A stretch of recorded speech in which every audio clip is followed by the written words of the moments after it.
tell me when you're ready, Matthew. Okay. Good evening, everyone. It being the allotted hour, 6 p.m, I will declare this meeting open. Welcome to the June briefing session. As you may know, the briefing sessions occur a week in advance of the council meeting. This briefing session is not a decision-making forum, but rather an opportunity for councillors to ask questions and to seek further clarification on items listed on the agenda. On behalf of the town of Bassendean, I would like to acknowledge the traditional owners of this land on which we meet, the Whadjuk people of the Noongar Nation. May their campfires burn forever. I'd also like to remind people that our meetings are recorded and uploaded to the town's website.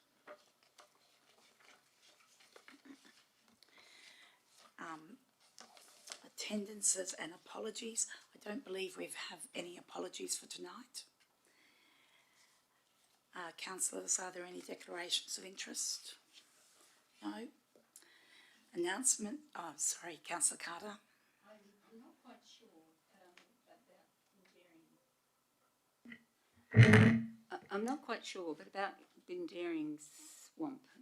Is that that's coming up in the budget papers? I would say not. Councillor Carter, are you talking about a proximity interest? Yeah, I'm talking about, yes, a proximity interest. And what is the nature of the proximity? Well, I don't know, because all of the lots are still individual lots, so I don't even know if I'm actually opposite it. I may not be. No, based on what you've told me, that'll be fine. Yep. Okay, thank you. No other declarations? Okay. Announcements. I have one announcement advising that the community consultation for draft local planning scheme 11 is currently open. I would encourage ratepayers and residents to provide their feedback because a local planning scheme affects the amenity and the area in which you live. So it is vitally important to have your say and contribute to the future direction of this town.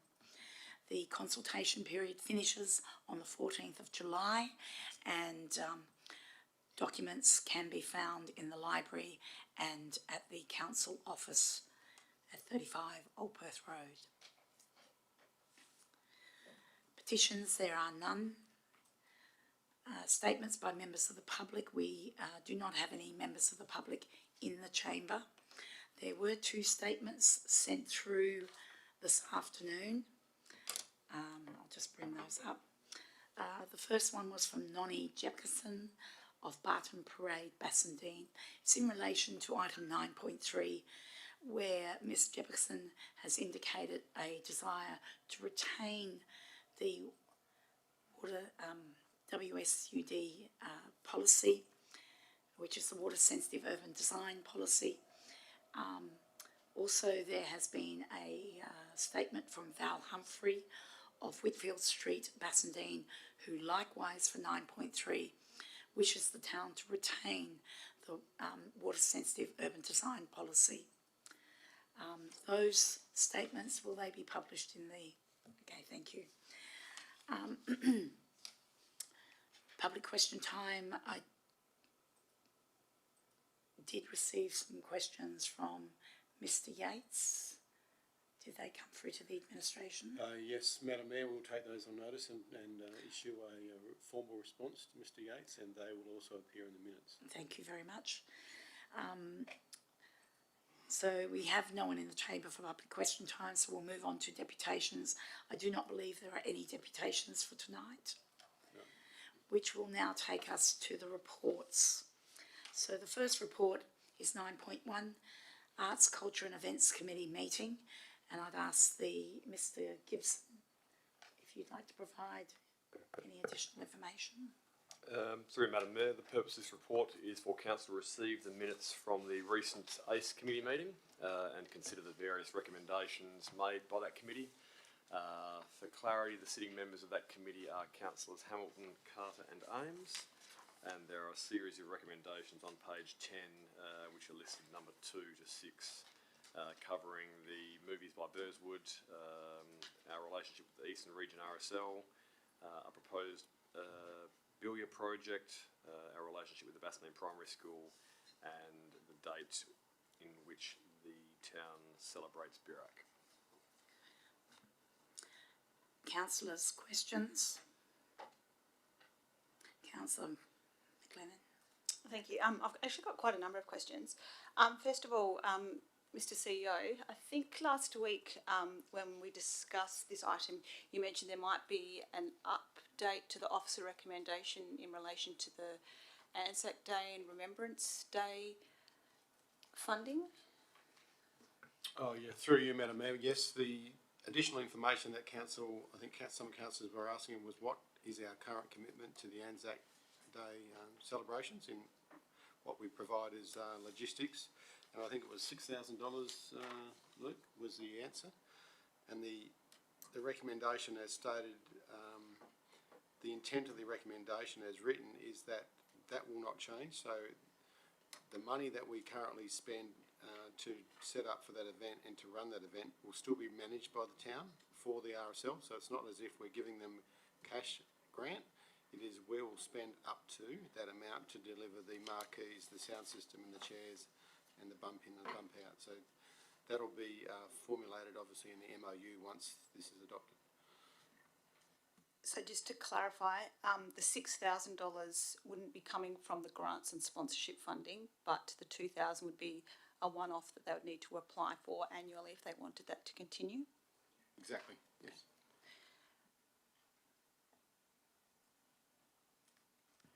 Okay, if no one else has questions. I just, on the point 2, which is in relation to the movies by Burswood, I note that in the original officer recommendation to the committee, it was for a 2-year period, and the committee resolved to reduce that down to a 1-year period with a 1-year extension for the new licence. I noted that the movie provider had approached the town wanting to have the new licence. I'm just wondering whether they had a preference, given that it seemed they were making a fairly significant financial investment and wanted some certainty around tenure here. Thank you, Madam Mayor. I might throw to Mr. Gibson to respond.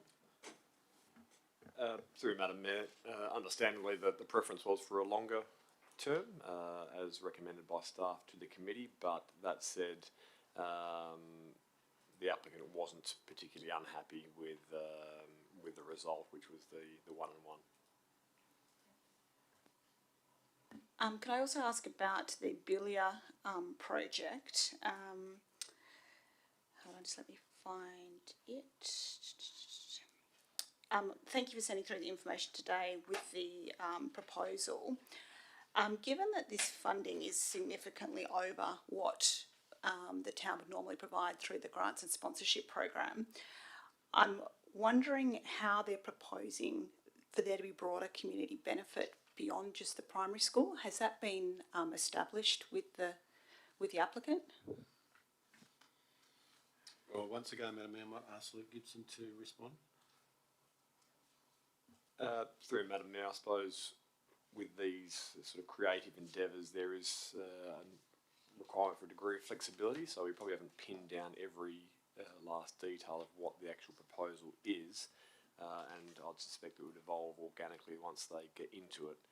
In terms of the broader community benefit that might be derived, I suppose if you cast your mind back to celebrating Birak a couple of years ago, there was a project undertaken by the school, and that obviously provided some community benefit at that January citizenship event.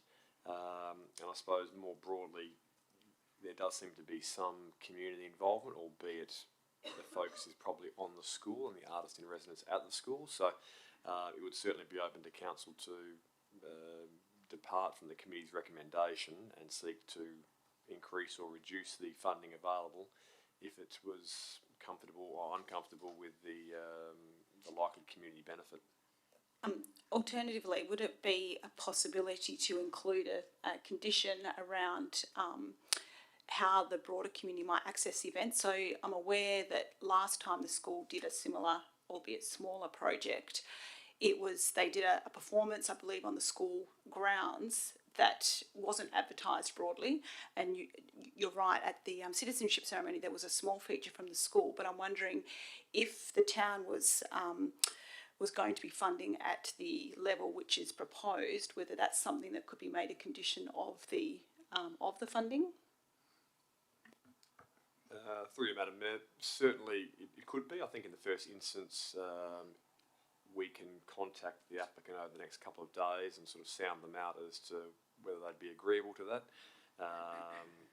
because I think there's probably practically it would be just best to check in first to see what their views are. I would be surprised if they weren't open to that discussion, based on the deputation they gave to the committee a week or so ago.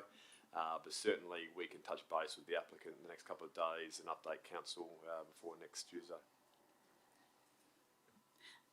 If I could have a follow-on question there.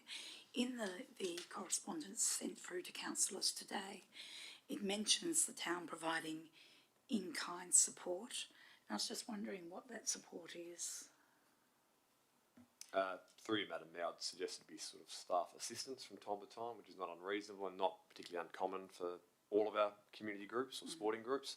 Again, because of the sort of the creative nature of the proposal, those details haven't been fleshed out to this point. Thank you, Mr. Gibson. Furthermore, I noticed that some of the dates mentioned in that correspondence, for instance, one date is mentioned March, and I was unsure. It seems to me that's March gone this year, and I wasn't sure because I didn't have any awareness of any event in March relating to this project. Would you know anything about that date or not?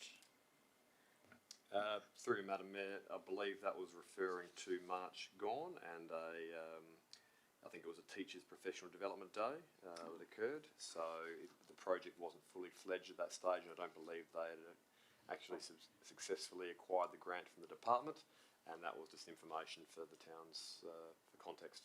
Okay, and the other two dates mentioned look like they might be weekdays as well. So again, my curiosity, and hoping you can flesh this out a little bit for us over the next few days, my curiosity is that there's been mention of some work along the river, and I'm curious about how that will be promoted. Will the public be available to see that, and will it be all weekdays or weekends when more public are out there? So these are the questions I have, which have not yet been answered in that email. So, councillors, any other questions? Councillor McWilliam? Turn on the speaking stick. My question is, clearly Bassendean Primary School had a wonderful time with an artist in residence when they did the celebration of Birak at Mary Crescent, which was outstanding. I thought the things that they'd made, the puppets, etc., which I can imagine other schools might like to emulate or participate in. So I sort of concur with what my fellow councillor is suggesting, that that perhaps the primary schools could share or invite other schools to come and see what they're doing. So you're directing a question to Mr. Gibson to perhaps Yes, canvass the exactly, school about that? Yeah. Not that I'm expecting that we would then have 7,000 for every primary school, but it's it's that inclusivity and participation that Okay. I think I'm talking about. Okay. Thank Councillor McLennan, you had more questions? I just had a question in relation to the sixth point, which is the staging of Barak and the proposal for that to be early December and incorporating International Volunteer Day. I guess firstly I'm seeking some clarification as to the motivation or the trigger for discussing this particular event now. I know there'd been some discussions around looking at an annual calendar of events, and that we'd also, we being yourself, Madam Mayor, the CEO, myself, about volunteer recognition and potentially just doing national volunteer earlier in the year and not international. And so I'm just really uncertain where this recommendation is coming from in the context of those broader discussions, and also the history around how the Barak Festival came to be. So is there something I'm missing as to why this decision is being brought before council specifically at this point?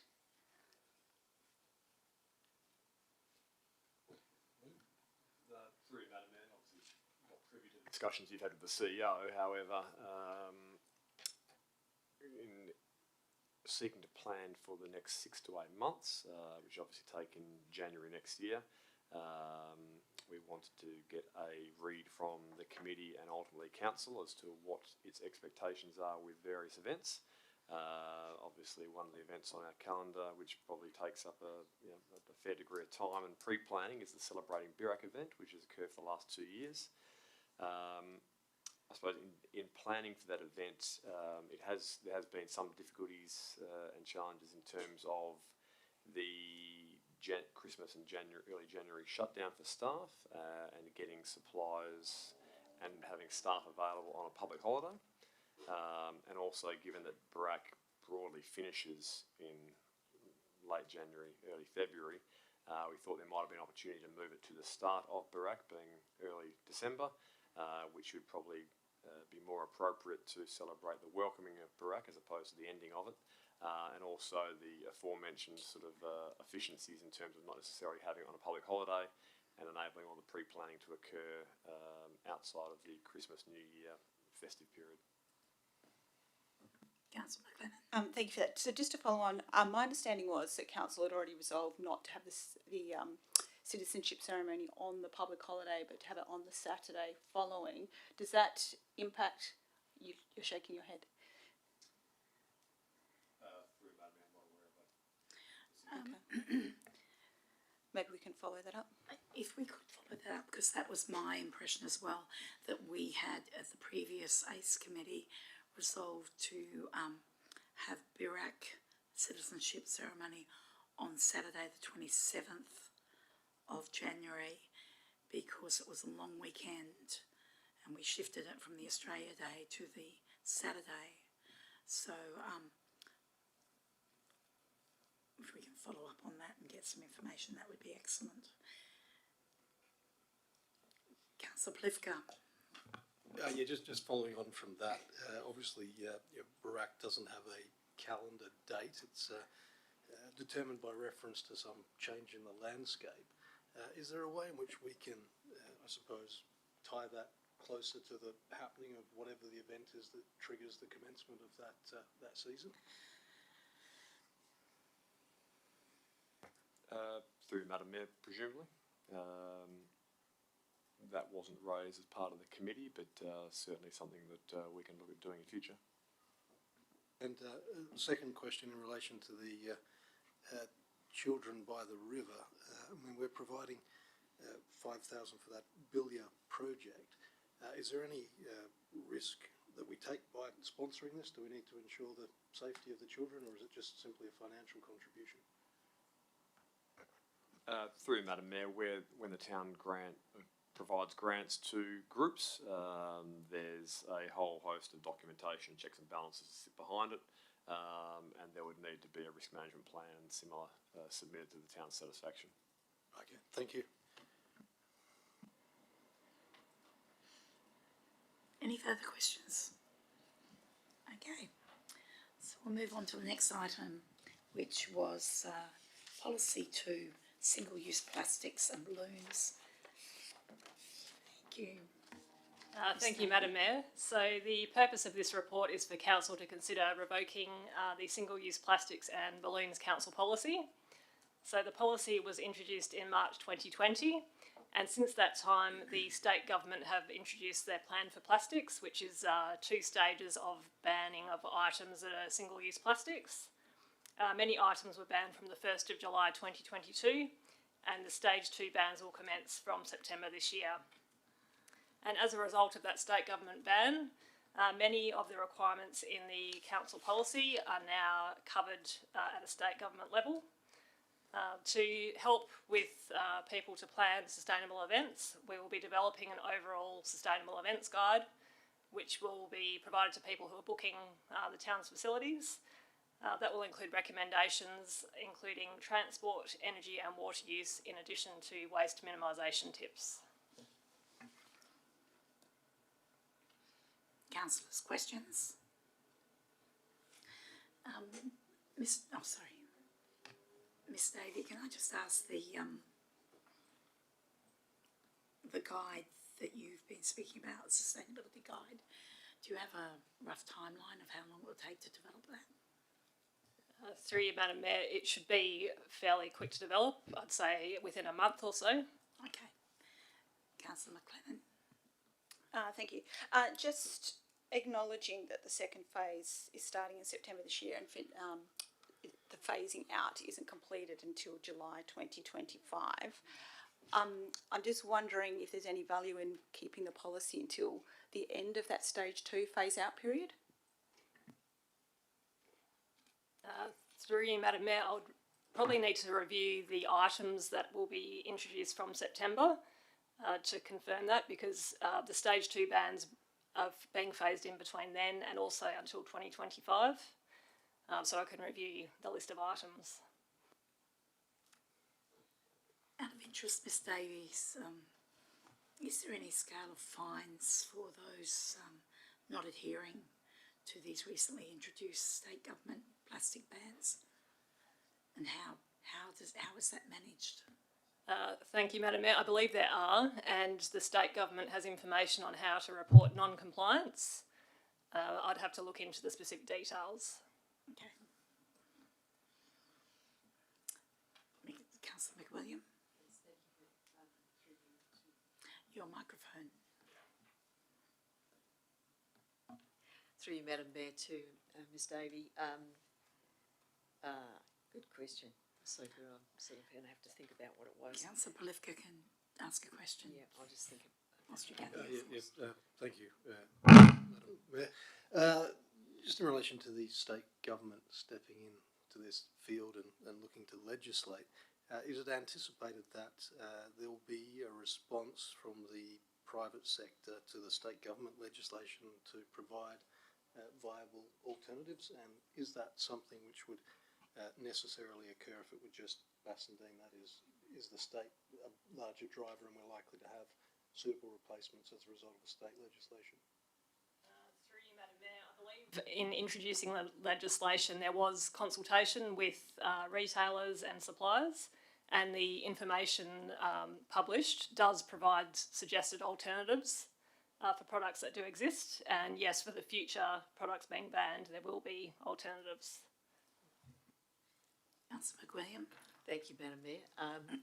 So my question is about not-for-profits and clubs and sports or churches indeed, where people are loath to throw things away that they've not used. Will there be some sort of communication strategy from the town to actually raise that, or is the state going to take responsibility for that? Through you, Madam Mayor, the state government is undertaking that. However, the town can share that information to our community. Great, thank you very much. So, no further questions. We'll move on to the next item, which is the review of council policies, water sensitive urban design and water conservation and wetlands. And again, Ms Davey. Thank you, Madam Mayor. There are two council policies that were last reviewed in 2014. They are the Wetlands Council Policy and the Water Sensitive Urban Design and Water Conservation Policy.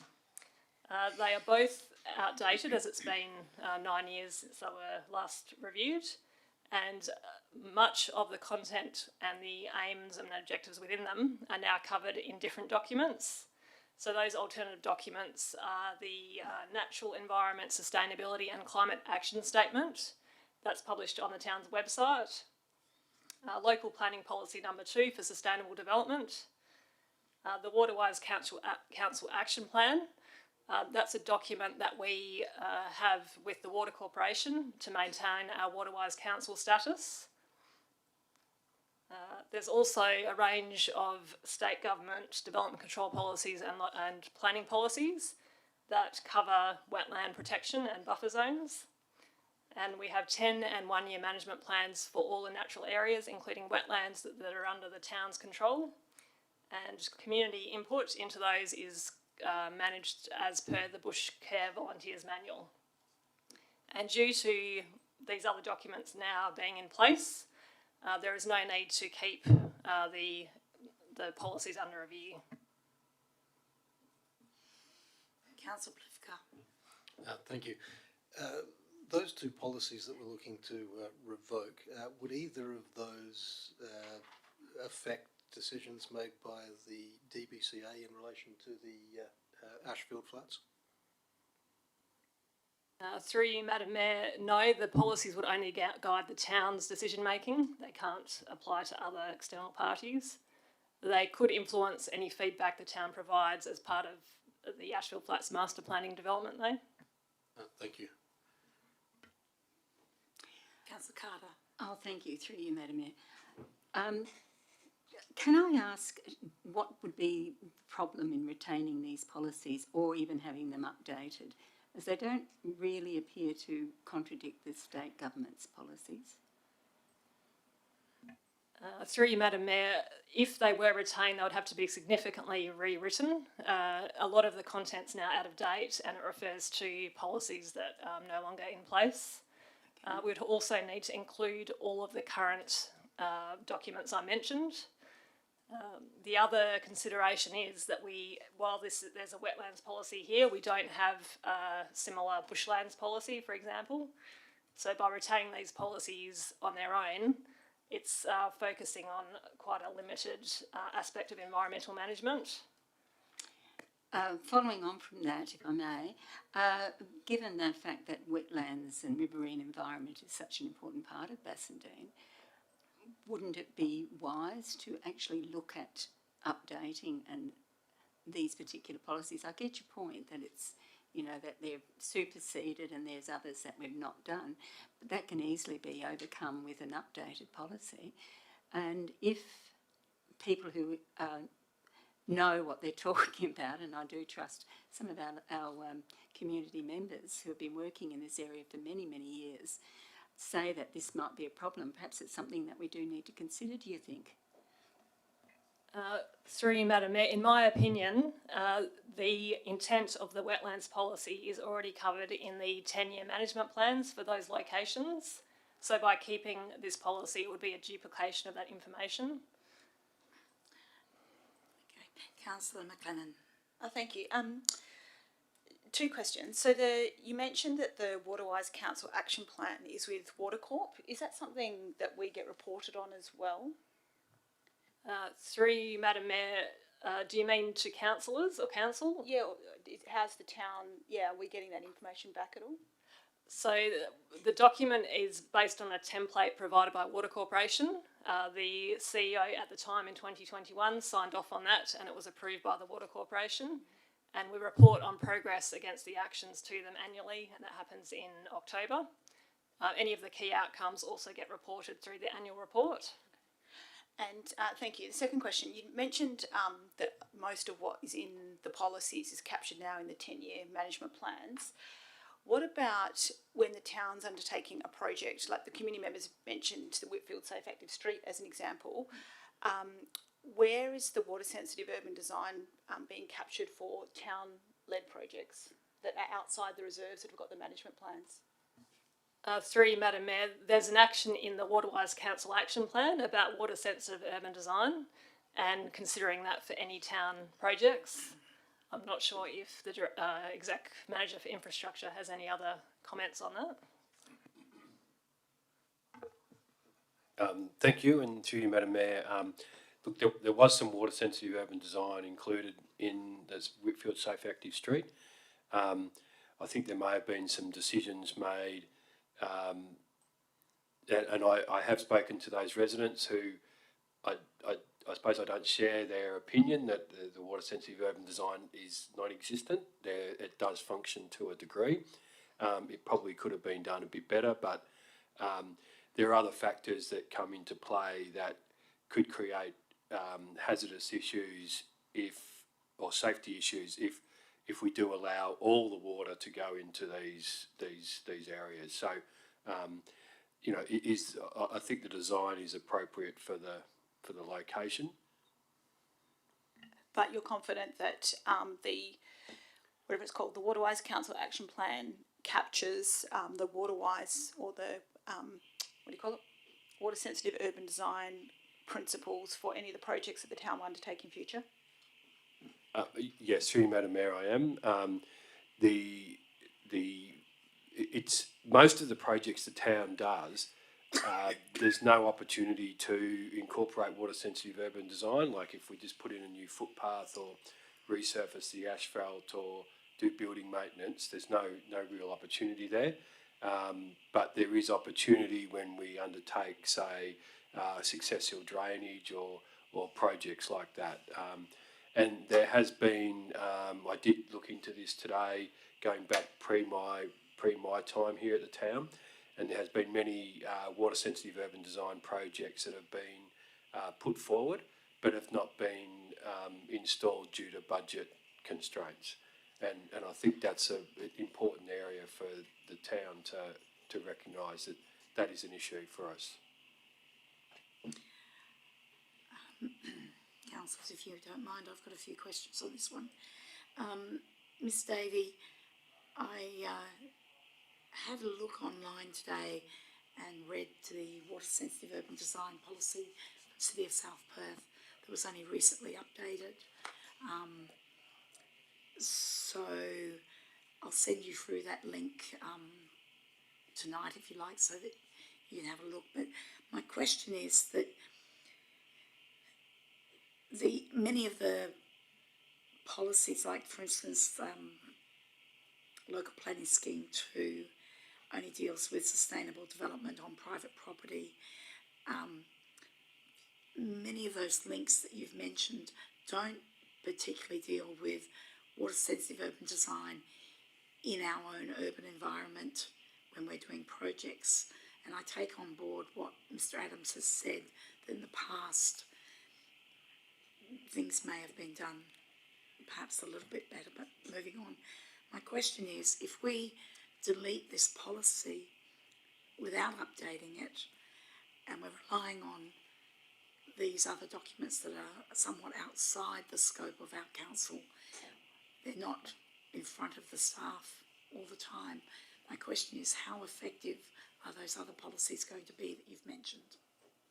Thank you, Madam Mayor. So as mentioned, the Waterwise Council Action Plan, we need to report on that annually to the Water Corporation. So that is a level of accountability there to implement those actions. So there's a water team that's been set up with staff from infrastructure and sustainability and environment that go through the actions in that plan on a regular basis. Okay.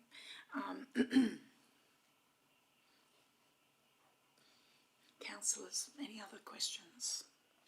Okay.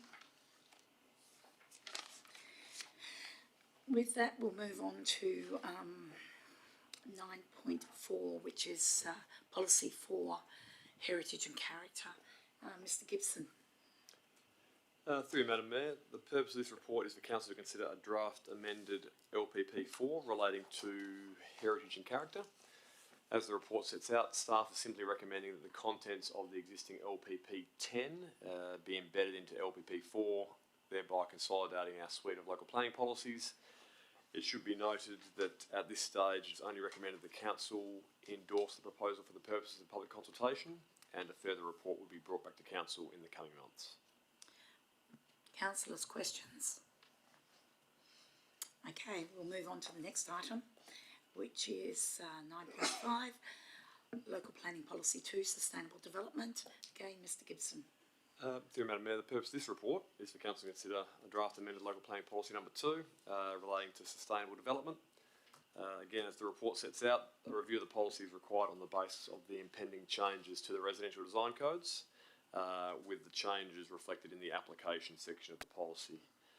There are also a number of other minor changes set out on page 23 of the report. The staff believe that the collection of proposed changes are quite minor, and it's therefore recommended the council adopt them without advertising, and note that they be operational from the 1st of September 2023, which is when the R codes will formally change. Councillors. Mr Gibson, can I just check, because I haven't got my computer open, the review date for, if this policy change is accepted, the review date for when that will happen, because I note on page 23 of the agenda you're outlining future amendments that will be required. So I'm just wondering when that review date is going to be. Estimate. Through Madam Mayor, it obviously depends on the Gazette of LPS 11, so we can be hopeful and say early 2024, but we'll say in the first half of 2024. So do you have that as a review date at the end of this policy? Through Madam Mayor, probably not, but I don't believe it's necessary because the Gazette of LPS 11 will prompt us to review all our policies at once. Okay, thank you. Councillors, any other questions? Okay. With that, we'll move on to 9.6, the annual budget. And Mr. White. Thank you, Madam Mayor, and through you. So the purpose, obviously, of this report is to present the proposed 2023-24 annual budget to Council for adoption. Just a few things. There's an error in the title. We've got 22-23. We'll change that during the week.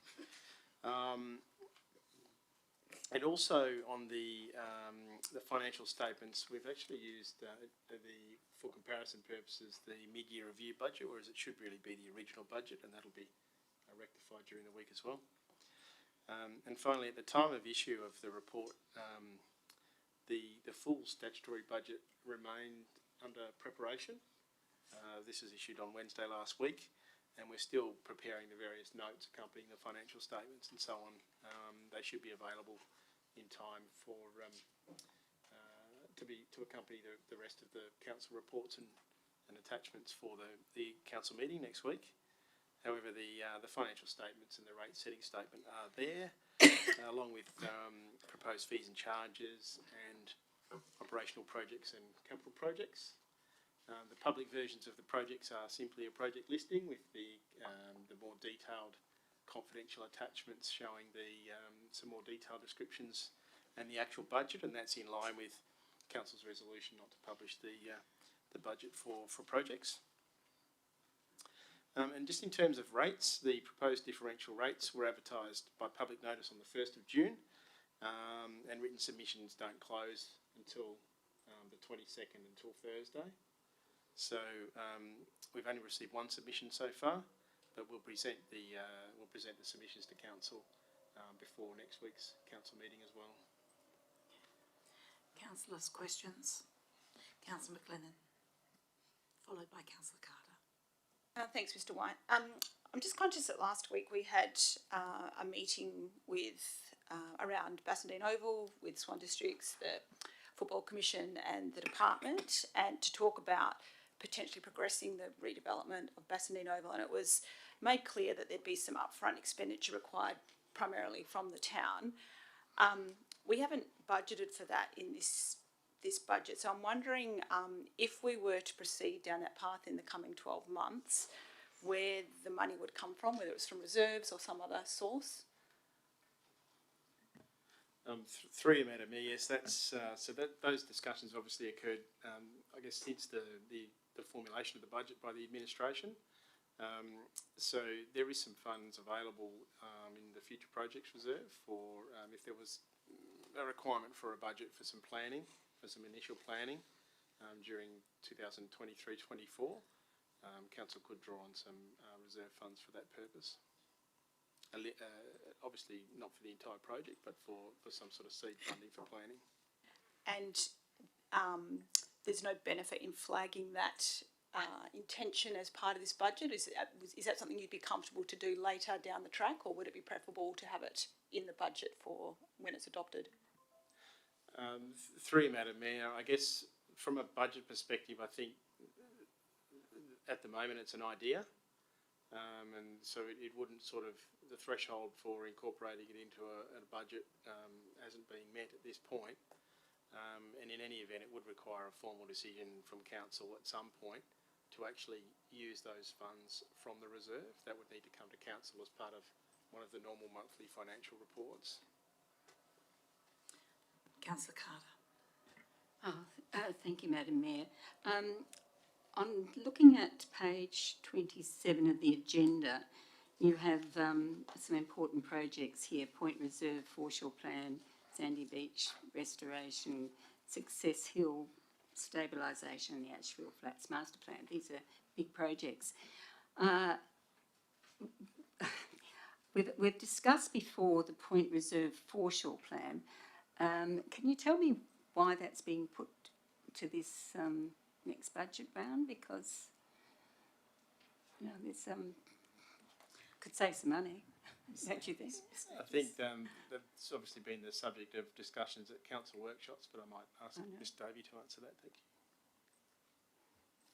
Through the Mayor, it's been included so the concept or the elements for the concept were approved by council at the February council meeting, and it was noted in that officer report that the next stage would involve detailed design, so that's why it's been included.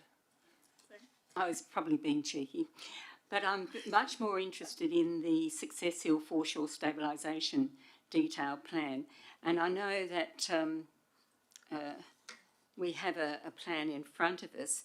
My question is, was this plan as it is shown to the Indigenous consultation group in last year?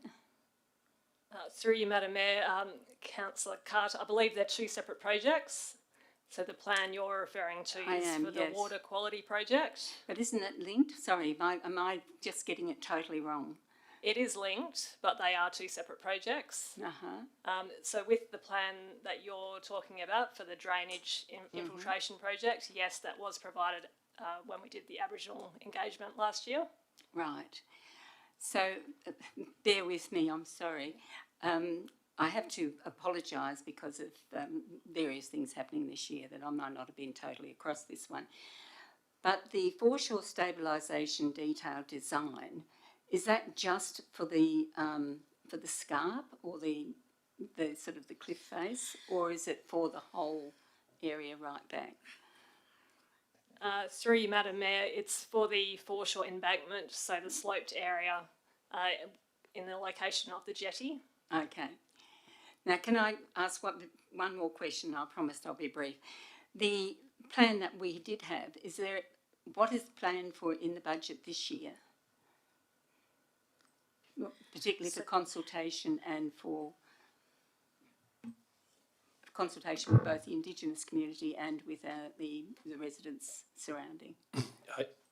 Excuse me. Yes, thank you. To you, Madam Mayor. The plan this year is we have undertaken consultation with the community, Indigenous and local community. The plan for this year, as far as the project goes, is to undertake further geotechnical investigation. We need to prove up the porosity of the surrounding soil to ensure that the drainage solution is workable.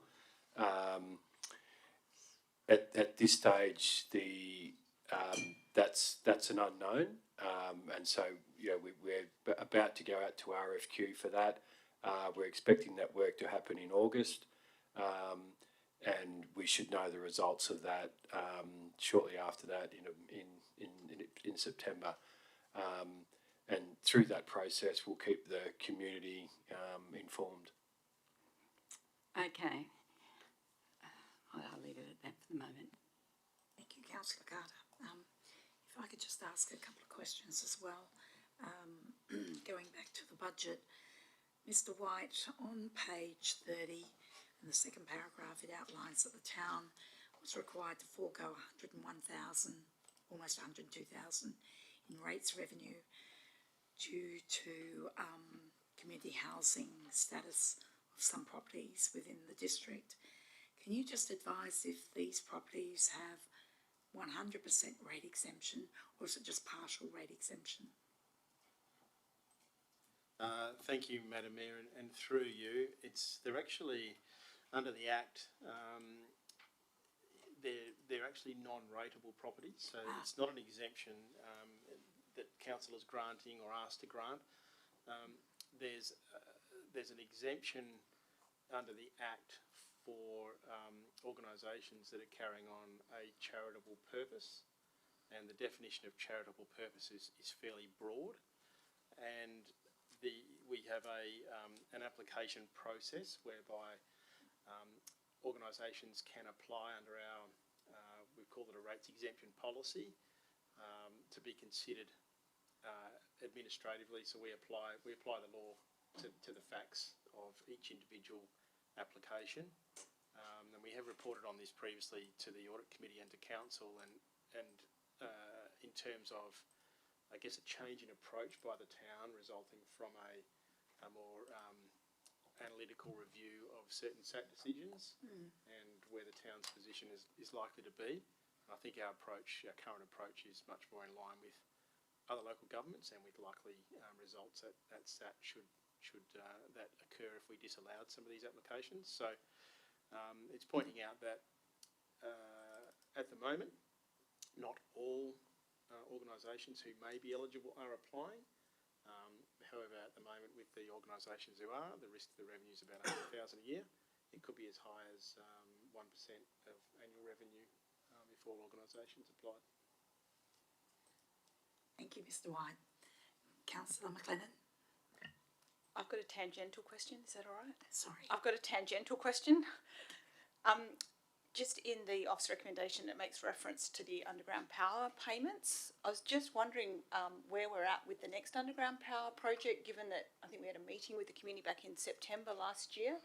Is that something that will be progressing in the next half of the year? I'm in the queue. So through you, Madam Mayor, I haven't heard anything recently from Western Power, certainly not in the last few months, in terms of how that project is progressing. And I think last I heard they were going into detailed design, and we were looking at getting an E10. Is that right, Phil? Yes. Yes, thank you, Madam Mayor. It's the next estimate. I think we have the E10, and we should be stepping into the E3 shortly. So they should finish detailed design, then they'll go out to RFQ, and then they'll have the construction estimate. I don't have the details in front of me, but the expected completion date was, I think, December 2024, I think. Or might have been December 2025, so we're still at least 6 months away before we actually have the E3s. And sorry, through you, Madam Mayor, if I could perhaps add that before anything further will happen, the co-funding agreement will need to be brought to council for endorsement. Okay. Councillors, any further questions? With that, we'll move on to 9.7, which is the Audit and Governance Committee meeting, and Mr. White again. Thank you, Madam Mayor, and through you. This was a fairly extensive agenda, so I do have a little bit to talk about on this one, if councillors can indulge me. There were 9 agenda items, and I don't propose to go through all of them. You can read them in the minutes at your leisure, but I did just want to focus on the particular agenda items, 3 of them that touch on council policies, and that for which we are seeking a decision from council at the meeting next week. The first one was we reviewed 4 policies in relation to debt recovery and sundry debts, financial hardship policy, and the rates exemption policy that we've just talked about, and considered that the policies are generally working very well, aside from one issue in terms of the rates recovery policy. This was picked up by an internal audit recently, in that the policy requires us to contact each and every debtor who may have a debt outstanding after the expiry of the due date of the final notice, where in fact we don't actually do that. We refer those to our contracted service provider. They issue a notice of intention to claim, and should the debt remain outstanding after the expiry date of that notice, then they contact the debtor. And we consider that's a preferable process, and our service provider includes that free of charge as part of our contract. So we're proposing to align the policy to what is our current practice. The other amendments to those the policies are relatively insignificant. We'd be looking at a 3-year review date on the 30th of June 2026. However, if anything changed that required a review of any of those policies earlier than that, we would of course do so. The next matter, the second of 3 that I wanted to draw council's attention to, was a review of the councillor allowances and expenses policy. The recommendation to the committee was that, and to council indeed, is that this be revoked, essentially because it serves no real purpose. It merely restates what the legislative entitlements are in reference to the annual SAT determinations, and the rest of it is fairly administrative in nature and doesn't really need to be in a policy. As a consequence, we recommended to the committee, and the committee endorsed the recommendation to the council that it be revoked. And the third one, which was probably going to be the subject of the most discussion, was a review of council's purchasing policy. We initiated a review administratively at the start of the year, which involved consulting with different business units. And the reason we initiated that review was because there were certain aspects of the policy which we found problematic from an administration perspective, that were leading to perhaps some anomalous results in terms of the purchasing requirement and producing operational efficiency. So as part of that, we sought to review the policy and put an proposed amended policy to the committee, and the committee considered this in quite some detail at the meeting, and actually proposed some further amendments for the policy, which is now before council.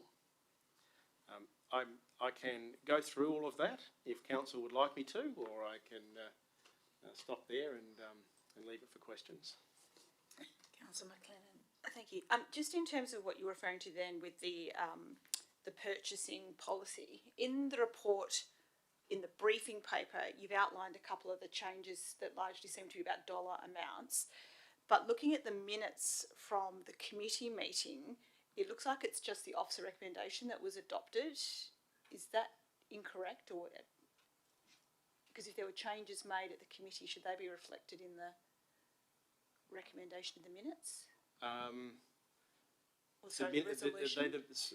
Sorry, through you, Madam Mayor. Councillor McLennan, are they the minutes of the committee meeting? Yeah.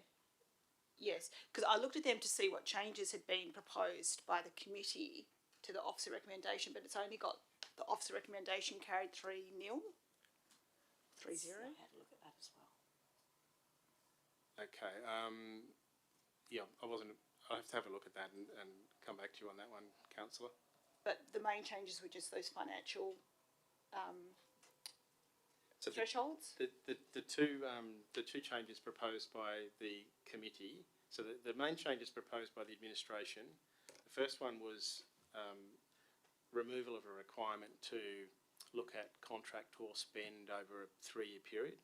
At the moment, when we're looking at a requirement for the provision of goods or services, we need to look at what the contractor spend might be over a rolling 3-year period.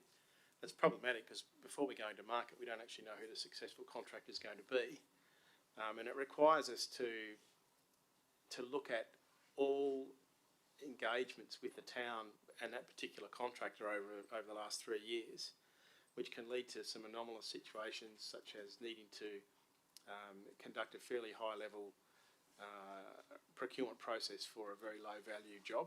If, for example, we've already spent $98,000 with a particular contractor in 3 years and we were going to market for a $3,000 piece of work, we'd need to do a formal RFQ.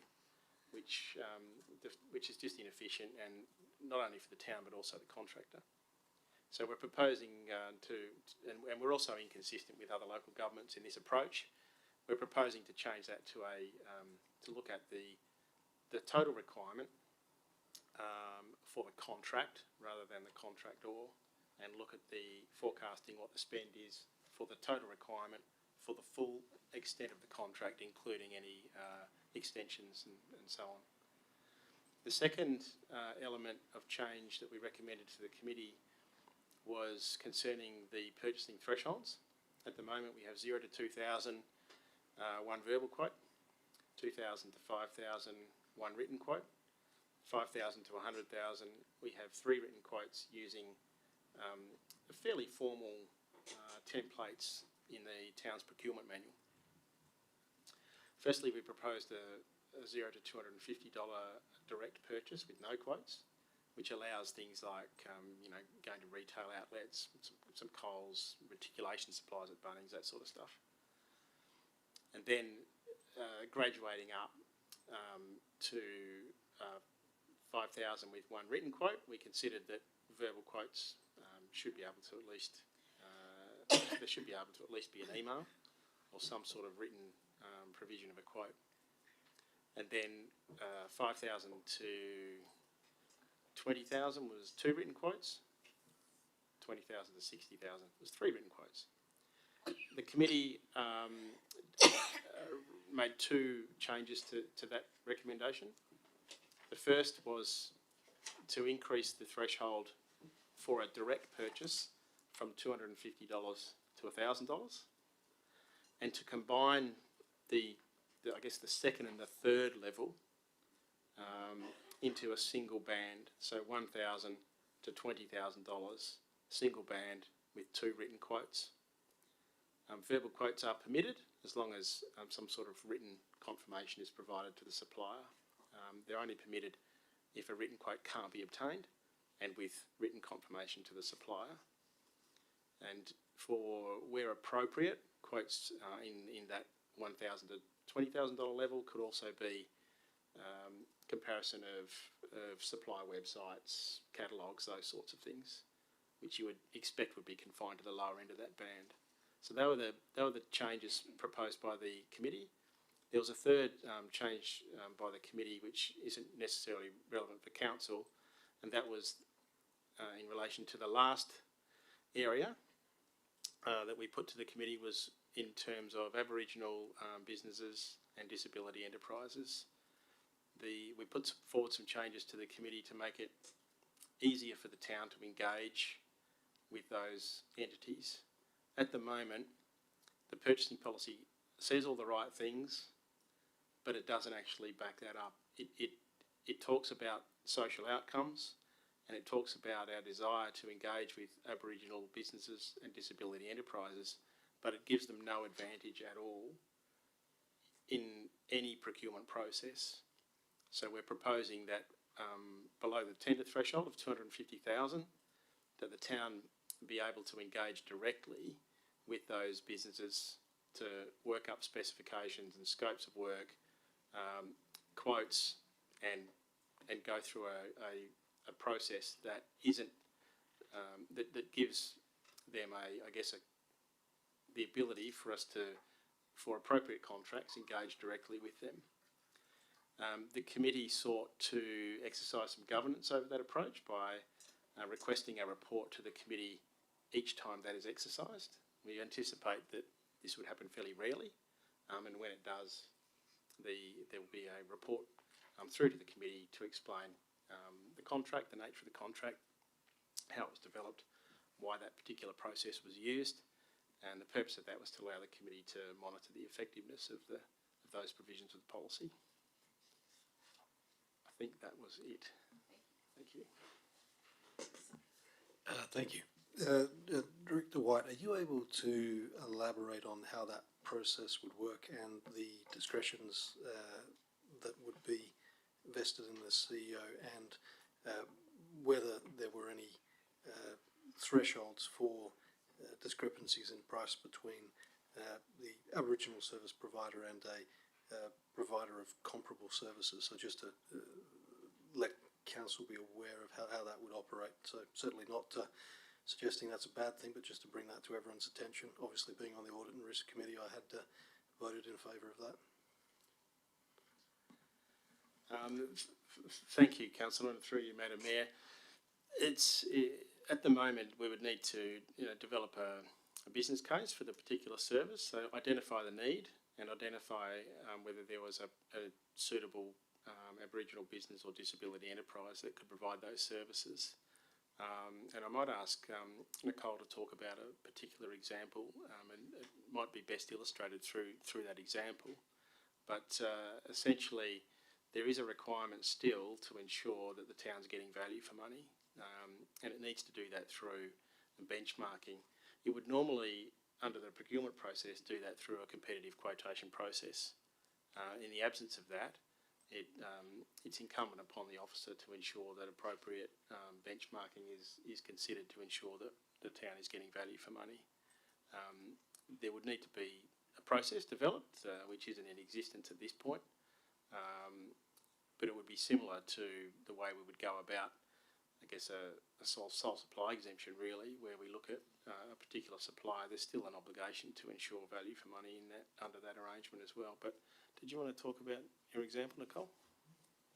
Yep, through you, Madam Mayor. So one example would be the management of Success Hill Reserve bushland, as it's a registered heritage site and quite important for the Aboriginal cultural values. That's one example where we might look to engage an Aboriginal business to undertake that work, and would be able to show value for money by comparing the costs compared to our other natural areas. It would also potentially involve the contractor working with some of the traditional owners and meeting with them to explain what's planned for that area.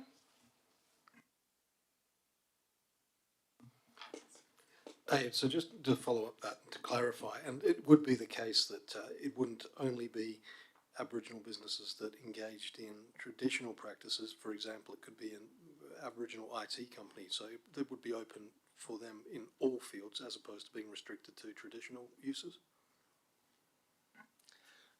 Through you, Madam Mayor, that's the intent, Councillor, yes.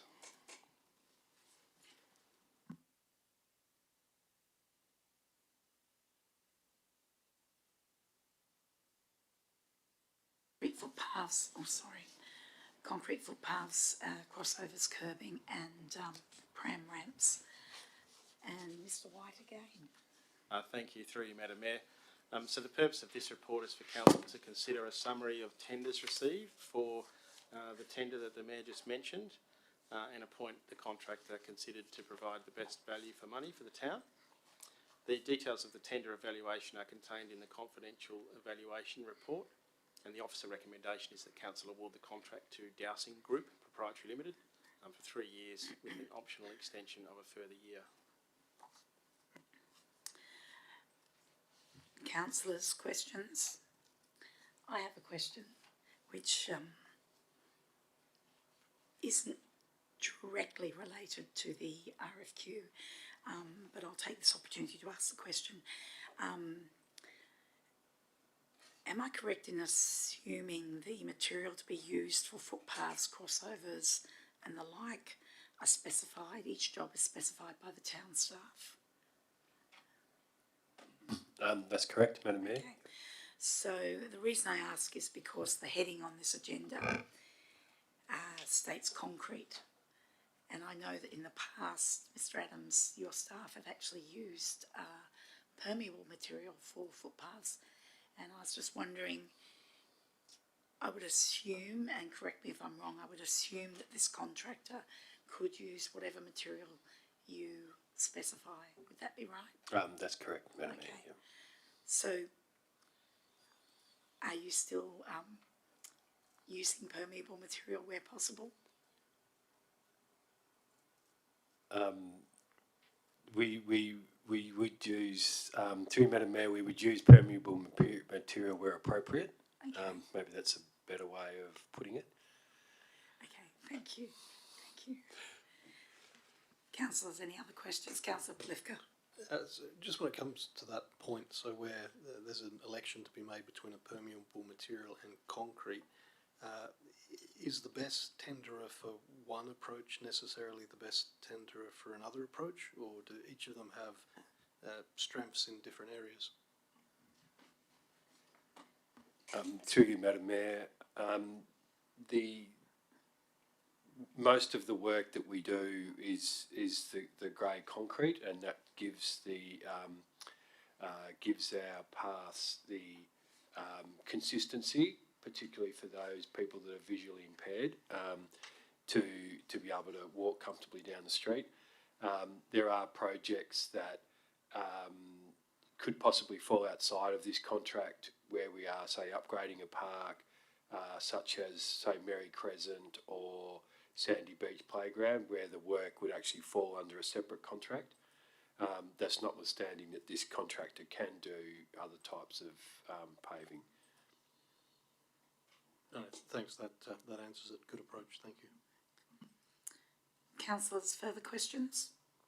Okay, we'll move on to the next item, which is 9.9, accounts paid. Just go straight to questions. Thank you, yes, Madam Mayor. Okay, councillors, any questions on these items? And the next item is the end of year closure. Again, this is fairly self-explanatory. Councillors, are there any questions? Okay, with that, we'll move on past the reports now. There's no confidential business that I know of. There's no motions of which previous notice has been given, which brings us to the closure of the meeting. And I'll just remind those listening in at home that the next briefing session will be on Tuesday the 18th of July, commencing at 6 p.m, and the next ordinary